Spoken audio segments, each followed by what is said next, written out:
बढ़ाता है। तो चलिए हम मुख्य विषय में बात करते हैं। मैं आज ऐसे बिंदु पे आपके समक्ष बात रखना चाहता हूँ और भी साथी आप लोग थोड़ा आगे आ जाइए। मुझे मालूम है कि जितने साथी बैठे हैं ये सब समाज के नेतृत्व करता है, अगुवा करता है। छिंदवाड़ा जिले के बाहर के कितने लोग साथी हाथ ऊपर उठाए, क्योंकि मैं भाषण नहीं दे रहा हूँ, मैं आप लोगों से चर्चा कर रहा हूँ। छिंदवाड़ा से बाहर के जिलों में कितने लोग गोंडवाना क्या है और उसमें तर्क करें और गलत होगा तो उसको दिखाई। तो आप कब से सुन रहे हो गोंडवाना का नाम? कोई भी जवाब दीजिए कि आप गोंडवाना शब्द कितने सालों से सुन रहे हैं या कितना प्राचीन शब्द होगा गोंडवाना शब्द? आप लोग बताइए अनुमानित आपका गोंडवाना शब्द कितना प्राचीन होगा? कब से आप गोंडवाना का नाम सुन रहे हो? चलो जितनी आपकी उम्र है इतने साल से बोल सकते हैं, 10-12 साल से बहुत संभाले तब से। लेकिन बहुत सारे हमारे बुद्धिजीवियों के उद्बोधनकर्ताओं से सुनते हैं कि गोंडवाना शब्द आज का नहीं है, ये लाखों करोड़ों साल पहले का है। ऐसा सुनने में आ रहा है। सही में ये लाखों करोड़ों साल पहले का है कि गोंडवाना शब्द है? मैं अतिथिगण से निवेदन करना चाह रहा हूँ, 10 साल, 50 साल, 1000 साल, 1 करोड़ साल पहले का कितना प्राचीन शब्द है गोंडवाना शब्द?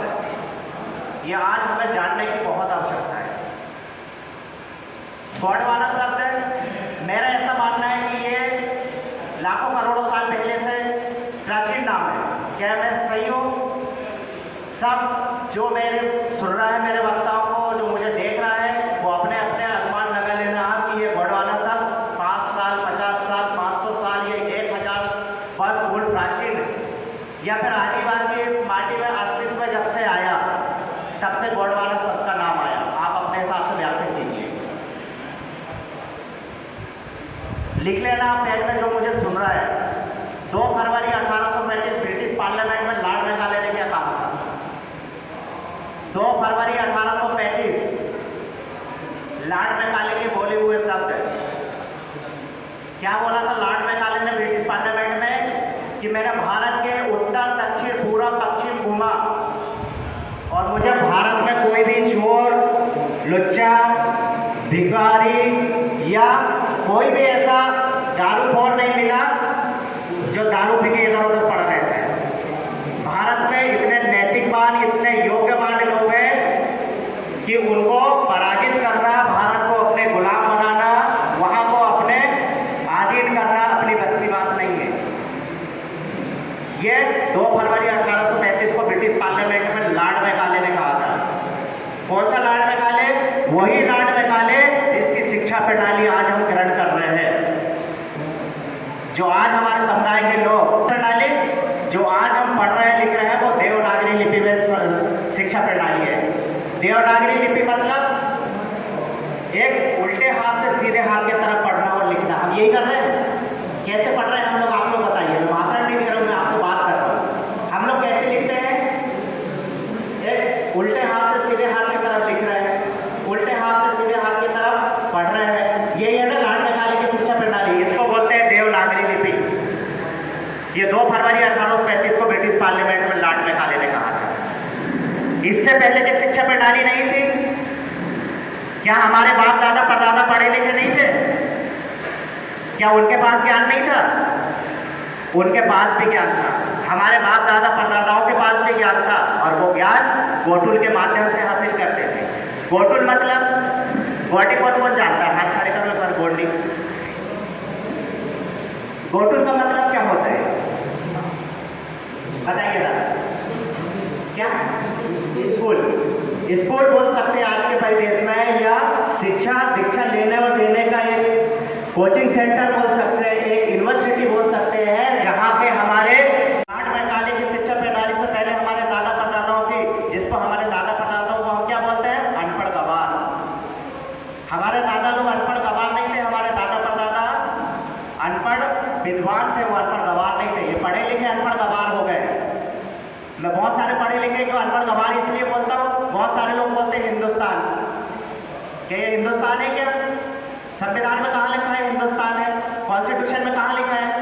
अनुच्छेद 1 का खंड 1 में लिखा है India that is Bharat shall be of union state. Bharat की इंडिया है, इंडिया ही भारत है और ये एक राज्यों का संघ है। फिर कहेगा हिंदुस्तान? यही तुम्हारी शिक्षा प्रणाली, यही तुम्हारा डिग्री डिप्लोमा डिप्लोमा पीएचडी धारी है, भारत देश बोल रहे हैं। कॉन्स्टिट्यूशन में कहाँ कंट्री शब्द लिखा है, बता दो मुझे आप। भारत देश बोल रहे हैं, भारत तो एक राज्यों का शब्द है। फिर काहे की पीएचडी आपकी और काहे की आपकी शिक्षा?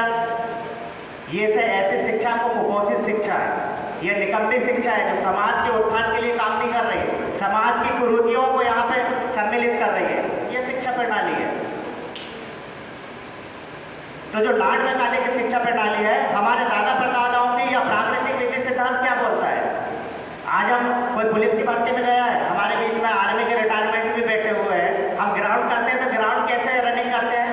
ग्राउंड के लिए सीधे हाथ से उल्टे हाथ तरफ दौड़ते हैं, उल्टे हाथ से सीधे हाथ। रनिंग कैसे करते हैं? ऐसे करते हैं, फिर ऐसे बोलते हैं। हमारी माताएं बहनाएं चक्कियां कैसे चलाती थी? चक्कियां अगर उसको उल्टा चलाए वो चक्किया को तो आटा गिरेगा क्या उसमें? ये इसलिए भी बोल रहा हूँ कि मैं ये जो बात है इस यहाँ के माध्यम से हर एक तक जाना चाहिए, वीडियो के माध्यम से। ये ऐसे चक्कियां कैसे चलाते हैं? राइट से लेफ्ट है तो आटा गिरता है। अगर उसको लेफ्ट से राइट चलाए तो आटा गिरेगा क्या? आटा गिरेगा क्या?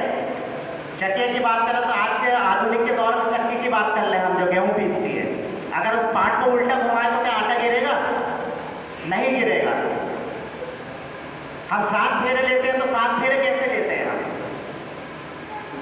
सीधे हाथ से उल्टे हाथ की तरफ।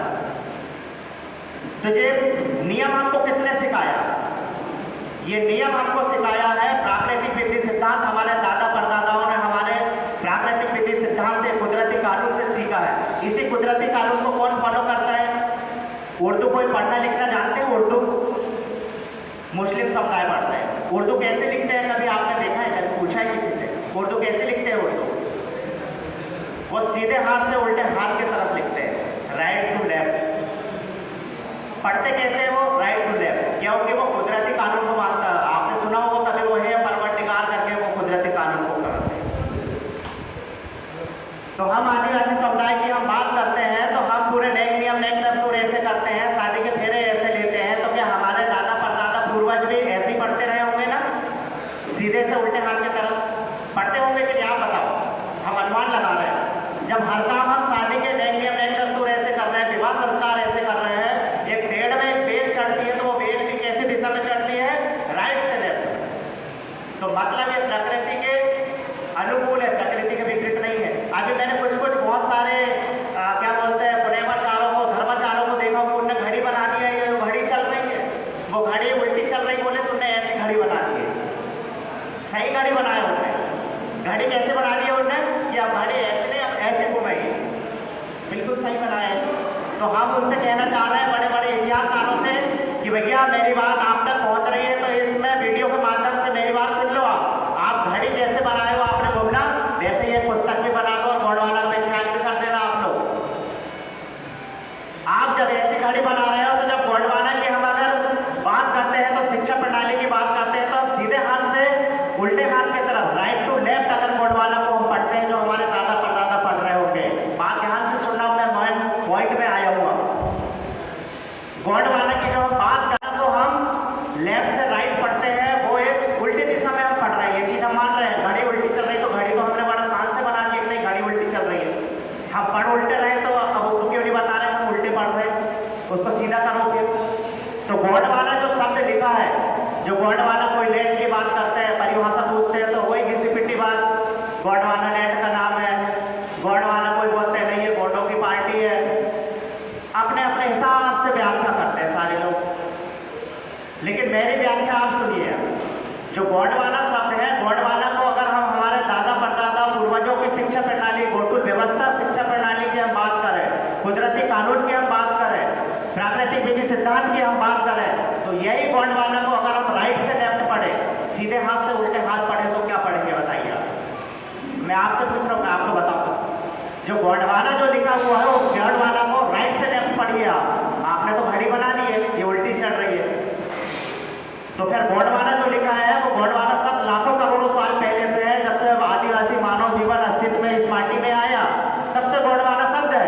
तो उसको राइट से हम लेफ्ट पढ़े तो गोंडवाना को क्या पढ़ेंगे बताइए? आप पढ़ जाते हैं, आप सब लोग पढ़े लिखे पीएचडी डिप्लोमाधारी है, आप लोग बताइए कि गोंडवाना को हम क्या पढ़ेंगे? अपने हिसाब से आप बता सकते हो। सीधे हाथ से उल्टे हाथ की तरफ पढ़ो गोंडवाना।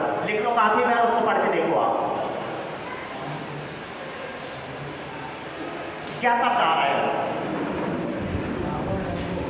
नवा डंगोर बोला दादा ने, नवा डंगोर। अब बॉडी किस किस को आती है? हाथ खड़े कीजिएगा।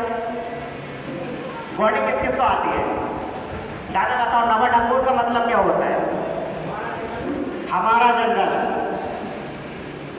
गोंडवाना का मतलब, जो हम गोंडवाना पढ़ रहे हैं, हमारे पुरखा लोग अगर उसको राइट से लेफ्ट पढ़े तो वो नवा डंगोर, ये गोल्डी शब्द है, ये साधारण शब्द नहीं है। नवा डंगोर, नवा डंगोर का मतलब क्या हुआ? हमारा जंगल। तो हमारे पुरखे लोग जो है हमारे जल जंगल जमीन की लड़ाई लड़ते थे। आज हमारी जंगलें लुट रही है, जराने जो खान खनिज संपदा है वो लुट रहे हैं, हमारी जमीनें छिन रही है। आज किसी को मालूम है कि नवा डंगोर जो गोंडवाना सबको ही विलुप्त कर दिया आपने? और गोंडवाना की बात करते हैं, गोंडी की बात करते हैं। गोंडवाना शब्द जिसे वो उल्टा पढ़ रहे हैं हम लोग। कुछ साथी है भोपाल में, बहुत सर्विसमैन है, वो मेरी राम उनके साहब है, सीआईडी में इंस्पेक्टर साहब है, उन्होंने तो राइट से लेफ्ट बुक भी लिखा है उनने कि जो उल्टी किताब लिखी हम ऐसे लिखेंगे हमारी शिक्षा प्रणाली है। तो मुझे नहीं मालूम उस बुक में क्या लिखा है, लेकिन उनसे मेरी चर्चा हुई थी तो मैंने गोंडवाना शब्द बताया कि गोंडवाना को आपने कैसे व्याख्या की है। ये मैंने तो नहीं बनाया ये शब्द। नवा डंगोर आप जो बता रहे हैं, जो पढ़ रहे हैं आप, ये मैंने बनाए होंगे? ये नहीं बनाए, ये गोंडी शब्द है। नवा डंगोर का मतलब क्या हुआ? मेरा जंगल, ये हमारा जंगल। आज गोंडवाना के नाम से यहाँ टुकड़े टुकड़े में बट गए हम लोग। बहुत सारे साथी गोंडवाना राज्य की मांग कर रहे हैं। मैंने एक डिबेट में सुना, वहां पे गोंडवाना राज्य में एक डिबेट चल रहा था ग्रुप में कि गोंडवाना राज्य की मांग करेंगे। तो मैंने बोला गोंडवाना का मतलब क्या होता है? बोलते गोंडवाना नाम धरती का नाम है। तो धरती का नाम, तो गोंडवाना राज्य तो एक छोटा सा सीमित हो जाएगा, बाकी धरती छोड़ देंगे फिर गोंडवाना के नाम? ये भी तो प्रश्न चिन्ह है। तो कहने का मतलब जो है कि हमारी गोकुल की जो शिक्षा प्रणाली है, आज हम जो शिक्षा प्रणाली दे रहे हैं, ये भी एक गोकुल है, ये भी एक शिक्षा केंद्र है, ये भी एक कोचिंग सेंटर है। और यहाँ पे हम वही शिक्षा दीक्षा देंगे। मैंने जो बोला वो मुझे नहीं पता किस हद तक सही है, लेकिन आप बुद्धिजीवी हो, हमारे माँ बाप ने हमको इसीलिए शिक्षा दीक्षा दी है कि बेटा सही को सही और गलत को गलत कहो। जो बिना तर्क है किसी भी बात को समर्थन करता है वो मानसिक गुलाम होता है। और बहुत सारे भेड़ बकरियों के चाल हम भीड़ देख ही रहे हैं, कोई तस्वीर नहीं है, कोई शिक्षा नहीं है। और उसको जो षड्यंत्रकारी है, दुश्मन है, उसको बहुत अच्छी तरह से हमको इस्तेमाल कर रहे हैं। बहुत सारे साथी नहीं है, नहीं तो उसको डिफाइन भी करेंगे। अगर गोंडवाना का मतलब बताइए, शायद आप लोग बैठे वरिष्ठ उम्र में बड़े हो, जवारे क्यों बोलते थे हम? कोई उम्र दराज, कोई उम्र सियाने, बताओ जवारे क्यों बोलते हैं? आप ही बताइए सर, आप बताइए जवारे क्यों बोलते हैं? जवारे वाले आयोजन सुने, चलो जवारे छोड़ो। अभी हमने जो भुजलिया लगाया, भुजलिया बोया आपके लोग गाँव तरफ? भुजलिया, भुजलिया समझते हैं? भुजलिया, भुजलिया बोए गाँव में? गाँव में भुजलिया बोए कि नहीं बोए? भुजलिया क्यों बोते हैं? आप लोगों को मालूम है भुजलिया क्यों बोते हैं? कोई भी बताइए भुजलिया क्यों बोए?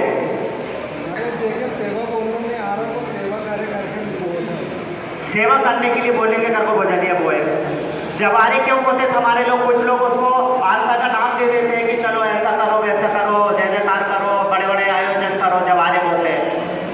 उसका हमारे दादा परदादाओं की शिक्षा प्रणाली में जवारे बोले का मतलब था मिट्टी परीक्षण करना और आने वाली फसल कैसी होगी उस फसल का अनुमान पहले लगा लेते थे। वो हमारे पुरखों के पास गया था कि आने वाले समय में हमारी गेहूं की फसल कैसे होगी, वो जवारे के माध्यम से मिट्टी परीक्षण करके अनुमान लगा लेते थे कि आने वाले समय में भूखमरी लगेगी या फिर फसल अच्छी होगी, वो जवारे के माध्यम से अनुमान लगा लेते थे। अभी जो भुजलिया हुआ वो भुजलिया से अनुमान लगा लेंगे कि हमारी मक्के की फसल कैसी होगी। आज ये शिक्षा प्रणाली है हमारे पास। ये भुजलिया का मतलब ये होता है, बहुत सारे मैंने लोगों का सुना, बहुत सारे हमारे गोया कॉलोनी कुछ लोग उल्टे सीधे पाठ पढ़ा रहे हैं, कुछ लोग बोल रहे हैं वो सिंहासन में बैठ गई तो सिया बाई के लाने सिर के ऊपर चढ़ के बैठ गई। तथ्यात्मक आधारों पर बात करो। ये जवारे, ये भुजलिया का, हाँ इसके पीछे बहुत बड़ा महत्व है। ये जो भुजलिया है इससे अनुमान लगा लेते थे कि हमारे आने वाले समय में मक्का की फसल कैसी होगी, कितनी होगी, फसल मार खाएंगे, अगर फसल कमजोर पड़ेगी तो आने वाले समय के लिए पहले अनाज का भंडारण करके लिए हमारे पुरखे लोग रख लेते थे। तो मेरा कहने का मतलब यह है कि हमारी अवस्था, व्यवस्था और आवश्यकता क्या है उसको समझना पड़ेगा। हमारी अवस्था ही क्या है, हमारी एक ही जीवित है, हमारी व्यवस्था क्या है, कौन सी व्यवस्था है, उसके बाद हमारी आवश्यकता